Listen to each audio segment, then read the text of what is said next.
Pokemon Scarlet and Violet just came out. Whoa, just came out? It's been a while. And so I decided to stay up for 24 hours and just play the game. I just wanted to get through it so I can get my thoughts on it and I can play it. Because God, I've been so starved for Pokemon. Hey, Gabagoo. Gabagoo.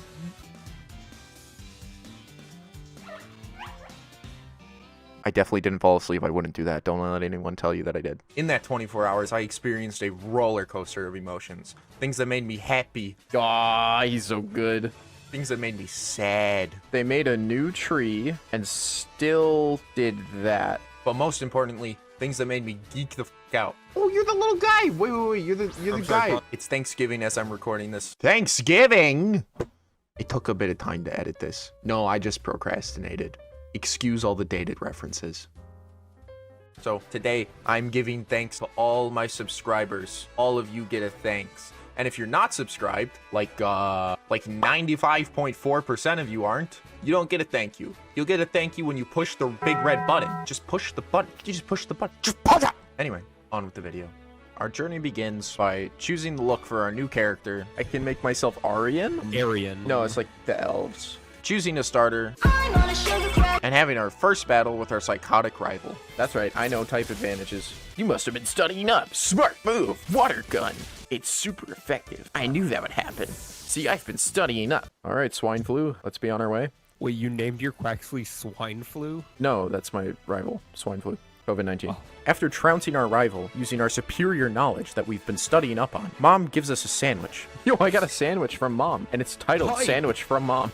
Made with love, which, if you've played already, you know, we will not be getting to eat because there is a giant purple dinosaur, no, not that one, that wants it more than us, and we will be giving the sandwich made with love to the giant purple dinosaur. Dude munches on our sandwich, walks away, and if you've played the game already, you know, the credits roll.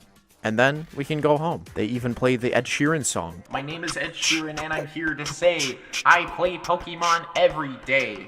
And I'm short. Ha!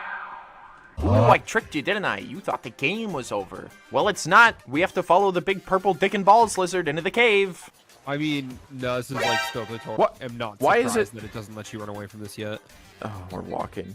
Yes, Double Goatsy Dragon would be painstakingly guiding us to safety throughout this cave. Along the way, we would encounter a bunch of Houndours, a big Houndoom which scared our poor little starter, and a common disease. Oh, wait, no, that's our rival. That's gonna happen a few times. We get carried out of the cave and walk slightly up the path to meet Arvin, who has daddy issues. Or mommy issues. It depends which version you got. We beat him up, and then this idiot decides to give us the legendary Pokemon. Like, are you dumb? Hello? He just gave it to me. That made 0 sense. Stupid? Duh? What a weirdo.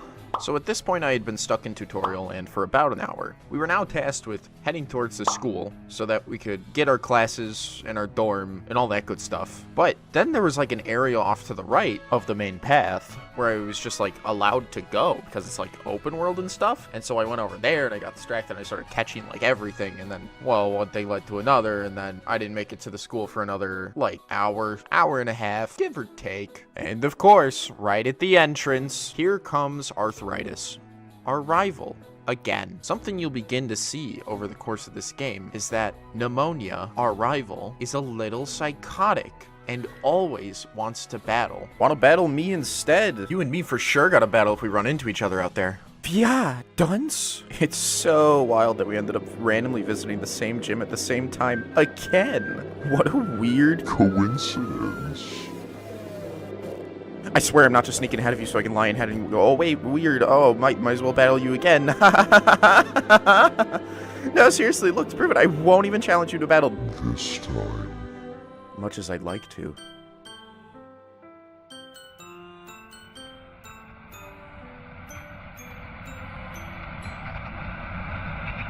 Luckily, for plot reasons, she doesn't get to half as often as she would like to. But in this case, she gets her wish, and so we have to fight her. And then finally, we can go into the academy.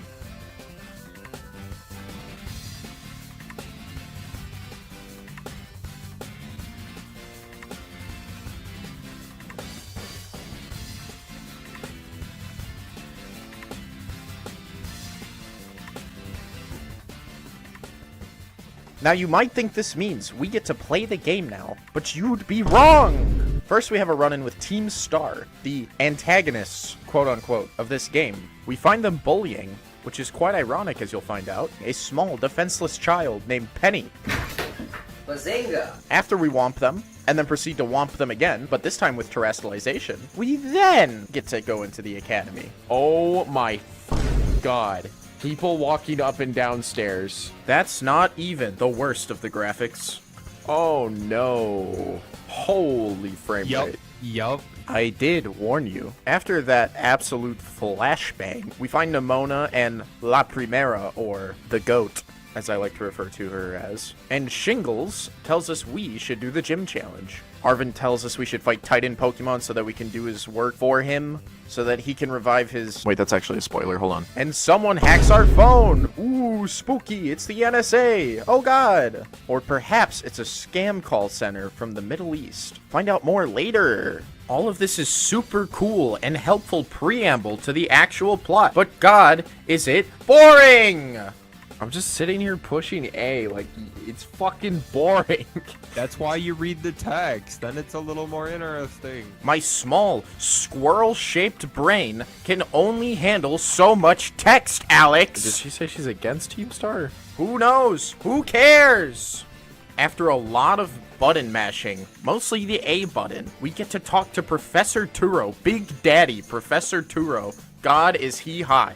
And he tells us about the big, spooky Paldean crater. Was it the great crater of the great Paldean the great hole, the big bad hole, Area 0. That will be important later. Then there's a time skip. Then there's a cutscene. Then we talk to Nimona and Arvin and the NSA. And then, finally, the game says, hey, you can ride on your dragon. And they set us free. Free from tutorial hell! Finally!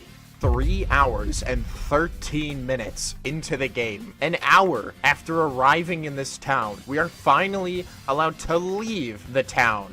And now we can go do the gyms, we can go do the Titans, we can go do the Team Star stuff. Everything is finally available to us. Oh, you can throw ball from the bike. That's so good. Thank fucking God. Yes, unlike in Pokemon Legends Arceus, the game that makes you get off of your mount to do literally everything. In this game, you can just stay on your mount and do everything, which is what they should have done in the first place. But I won't get into that, because it makes me angry. Anyway, that game also must have Stockholmed me into catching everything I see, because I caught everything I saw. Everything! I have never caught this many Pokemon in a game up until this point. Like, I've completed my decks, but I've never gone out of my way in the middle of playing to catch everything if I wasn't going to use it. And because I spend so much time catching things, our cute little adorable little smug little bastard Quaxley soon evolved. And God, I wish he hadn't. Quaxley's evolving! Oh, I see a Terraridan in the back. Little graph glare is going on, but that's One, right. nope, this kills. Yep. Frig.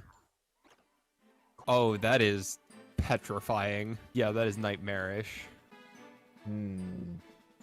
What have you done to my little bundle of joy? He looks like the British Royal Guard. He looks like that for sure. Time skip. Nimona. Olive roll. The team looks like this. Gym battle. Oh my god. Wait, why is she a chef? Gym leader Katie from hit Jon Favreau film Chef Yo, you talking about Chef, the best movie ever? is a bug-type gym leader. And unfortunately for her, the one upside of our demonic abomination Quaxwell is that he learns wing attack. And that means this fight is gonna be easy.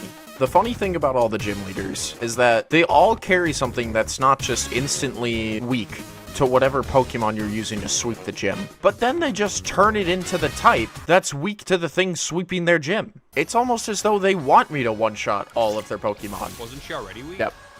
No, it was Teddy Ursa. I could have low-kicked, and that would have been weak. Type gym? Yeah. Goofy. Yeah, I one-shot all of her Pokemon, so. She's like, I summoned my bug type, Teddy Ursa. And yes, all the gyms are going to be about that easy for quite a while, so don't get too excited. Oh, look at that. We get a cute little selfie. She gave us cupcakes. You like cupcakes, kid? Bah, bah. Ooh, dramatic. We leave insert forgettable town name here and run into little guy who is going to one day become big guy, but for now he's pretty useless. And as a result of catching little guy, 2 of our other little guys decide it's time for them to evolve. Tarantula turns into Spidops, who, spoiler alert, is going to get immediately boxed. And Palmy turns into... Oh, Palmy's just like slightly bigger now. What if we evolved together? Yeah. After that, we make our way on over to a big old mountaintop where there's a bird dropping boulders on us like it's Gerudo Valley. We beat up the bird, it drugs itself with steroids, and then we beat it up again. That thing's like dead. And then we steal its roids. Drugs. Magic mushrooms. Right on these nuts, dude. Fucking What if I say this is mine? This is mine. Maybe you want to give your sandwich to me right on after all? This is mine. Maybe you want to give your sandwich to me right on after all. There is no decisions. Here you go. Our Mount Miraidon also eats some of the steroids and can now swim like Michael Phelps. By the way, that's the second time you've eaten my fucking sandwich, you stupid lizard. I'm going to starve to death. It's your fault. Fuck you. At this point, I've been playing for about 6 hours. It is 7 in the morning, and I've been awake for around 24 hours already. You might even begin to notice me getting a little bit twitchy, which is a telltale sign of sleep deprivation. Speaking of twitchy, I'm not streaming on there anymore. I streamed this whole thing on YouTube. Do I have a good reason? Not really. Kind of. All you need to know is that I'll be streaming on this channel from now on. If you're part of the 93% of people that aren't subscribed, this announcement means absolutely nothing to you because you didn't know I was on Twitch to begin with. But if you are part of that 93%, feel free to subscribe and then catch the streams right here on this channel. We'll call this one a YouTube. Now, as you can see, my absolute lack of awareness was starting to become very, very apparent. The hell am I? Oh, there I am. In fact, you may see what appears to be me closing my eyes, probably because I am. But if anyone asks, Not falling asleep. You've convinced me. Me too. An extended period of silence followed by not falling asleep That's right. convinces me that you are, in fact, wide awake. Thank you. I really should have joined the debate club. But enough about that, we have to fight Team Star! And here to help us is Clive, totally not Director Clavel. By the way, the reason we're fighting Team Star is essentially because Cassiopeia, otherwise known as the NSA, has asked us to help. Reason being, Team Star is bullying the other students, which again is ironic as you'll find out later. The Team Star camps feature fun and engaging gameplay, such as auto-battling multiple Pokemon at one time. You can tell I'm super excited by the way I'm totally awake the whole time during this section. I want to take a second to point out that there's a timer on this. Why is there a timer?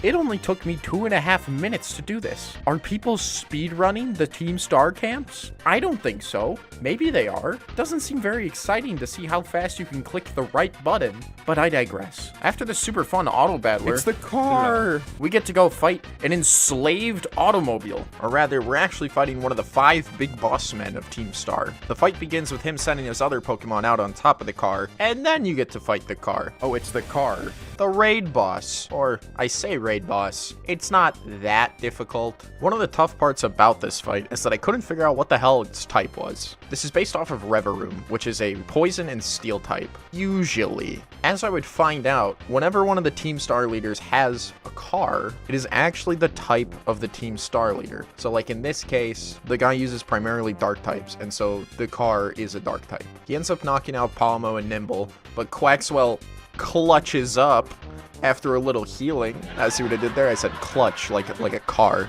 clutch, like it's a manual. I guess maybe it's an automatic. I don't know. After that, there's like a flashback, and it doesn't really explain anything. It seems like it's kind of just a way to like make you feel attached to these characters, but there wasn't really any substance to it, so like, I don't know, seemed kind of pointless to me. Then he gives us a Team Star badge because he's on Team Star, and then we take a cool bro selfie. Very cool. You know how easy the Team Star thing was? You slept through it. I definitely did. Yeah, I know. I fell asleep by the vending machine, but I didn't because I wouldn't do that. Beyond the Team Star hideout was a big old barren desert, and Wooper decided to evolve. Oh, Wooper's evolving. What's he turning into? You know what Rupert. Oh, Clodsire. Oh no, it is just a completely different Quagsire. Yeah. Oh, It's Clodsire. He's like, that's nuts. he leans more into the axolotl. Clodsire is very cute, and so he stayed on the team, but he was almost entirely useless. This little fella, on the other hand, Tinkatink. Little did I know, Tinkatink would be carrying me through the late game, but you didn't hear that from me. That's kind of a spoiler for the video. Like I maybe shouldn't say that because it kind of ruins the suspense. After thoroughly exploring the desert, and there wasn't a lot there, we head back into Kaskarafa, the town I had passed through in order to get to the desert. And Kofu, the gym leader, runs past us. This big jolly old man with the beard. He forgot his wallet. Take Kofu's wallet to him? Is that the gym challenge? And so we run off to the next town, which is on the seaside. And usually, I'd be pretty mad that a game is making me do a stupid fetch quest because I hate them. But two things happen here. One, we find the funny mice. They're funny. So it's just two mice. It's kind of funny. It'd have to go in over Cyclozar is the thing. But mouse is kind of funny. Funny mice was the only reason I needed to add them to my party, and so there they stayed. A little bit after this, Tinkatink evolved, and you'll start to see a pattern here, because if you look at the object that Tinkatink was holding, it got bigger. Believe it or not, it gets even bigger than that. And you know what else is getting bigger? The gaping abyss in my soul. But that's unrelated. We finally run into Kofu. He's been desperately searching for his wallet, which we have on hand. When we try to hand it to him, his assistant is like, hey, fuck you, you're gonna fight me. And then we kick his ass, and then Kofu makes us do the auction he wanted to do for him. I don't know why he thinks a 10-year-old can handle his money better than himself, but maybe he has a gambling problem. Now, the auction house sucks, because you will almost always pay more than what the items are worth. Everyone else participating in the auction consistently drives up the price until you've overpaid out the ass. I'm of the belief that they are plants sat there in order to fail, but also in order to make you pay too much for the items. I can't prove that, but I'm onto them. We finish Kofu's shopping, and then he says, yeah, we can have a gym fight now. Cue the music. Wait, no, my face cam's gonna be in the way of the goddamn shot. No, I'm gorgeous, but like, he's doing I need to see him do the dance. Like, it goes with the music. Ah! Anyway, we get to fight the Jolly Giant Kofu now. I love this guy, but I have to kick his ass. The beginning of the fight doesn't go well because my electric type, Palmo, who I wanted to use to carry me through this gym, goes down pretty much instantly. God, he sucks. To replace him, we send in Mousehold, our family of mice. Wait, why is there 4 mice now? There used to be 2 funny mice. Stop the music! There's too many mice! Go back. What the hell happened? I was very confused when my funny mice turned into a family of funny mice. In this clip, we can see I catch this Murkrow, and I have a Tandamouse. But after the Murkrow gets registered in my Pokédex, and I open up my party, I suddenly have a Mousehold. What happened? Well, Tandamouse is funny because it just randomly evolves, just in your party. Now, this is a PG game for children like me, but this implies that the mice are just fucking in my pocket. Why are there mice fucking in my pocket? Not in my good Christian Pokemon game. Anyway, that's what happened. Back to the fight. My newly acquired family of funny mice takes out the very quick fish. Kofu then decides to swap into his Wug Trio, the Wiggly Dug Trio, and I decide to swap into my Wiggly Quagsire, Clodsire. That didn't go well. I attempt to take out the Wug Trio with Tinkatuff, but that doesn't go very well either. This Wug Trio is wiggling all over my whole team. Luckily, Funny Mice knows Bullet Seed, which is a grass-type attack. We use it to knock out the Wug Trio. and Kofu swaps to his final Pokemon, Big Enemy Crab.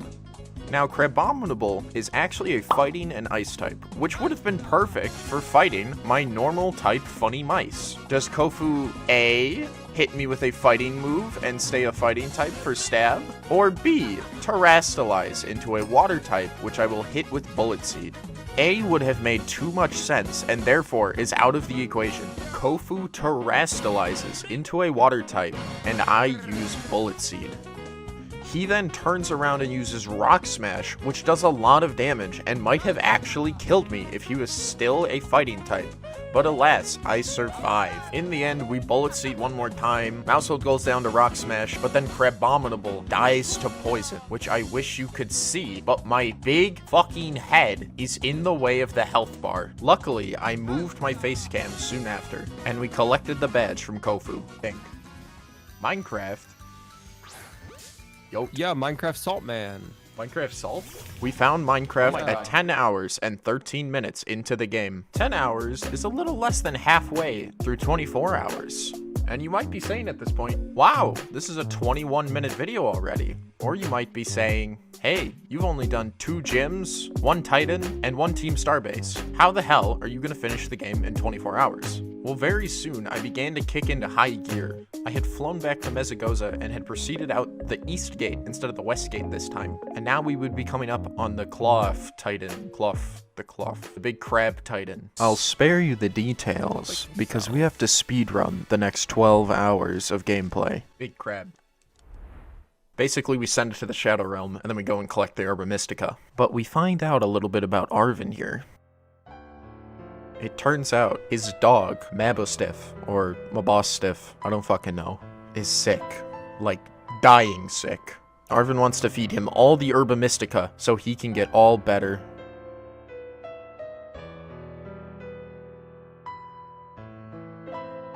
Ah, boo-hoo. Miraidon gets to go fast now! Woo! No, dash at high speeds. Oh, this is the shitty windmill from the trailer. It still looks like shit. Everyone said, oh, it's not a final build. It'll get better. Look at it. It still looks like shit. Why do you sound like Carl? We fight Nemona and beat her up. So I'm in the town with the grass gym. Naturally, I'm going to want to do the grass gym leader. But my fire type, Charcadet, is just a little frail little baby, and he's not going to be able to help me too much. So I wanted to evolve him. Now, the way you evolve Charcadet is with armor that you can get by trading with this old lady in a town. Now, we're over here. This is the town with the grass gym. The lady with the armor is over here in this town. This place, to be specific, and this old lady. But she wants 10 Sinistea chips. I don't have 10 Sinistea chips. Now, you may be saying, where do you find Sinistea chips? To get the Sinistea chips, to trade with her for the armor, we have to go over here. So we gotta go boom, boom, boom. Now that by itself isn't actually a big deal, because there's fast travel in this game. But to get to that last spot, you have to go through this cave, and I can't jump up the walls. But stopgaps in my progression were not going to stop my progression. See, wild Pokemon can spawn on top of this wall, and a funny thing happens when you end up getting into a battle with one of those Pokemon on top of the wall. When the fight finishes, you will also be on top of the wall. Oh my god, I just broke progression.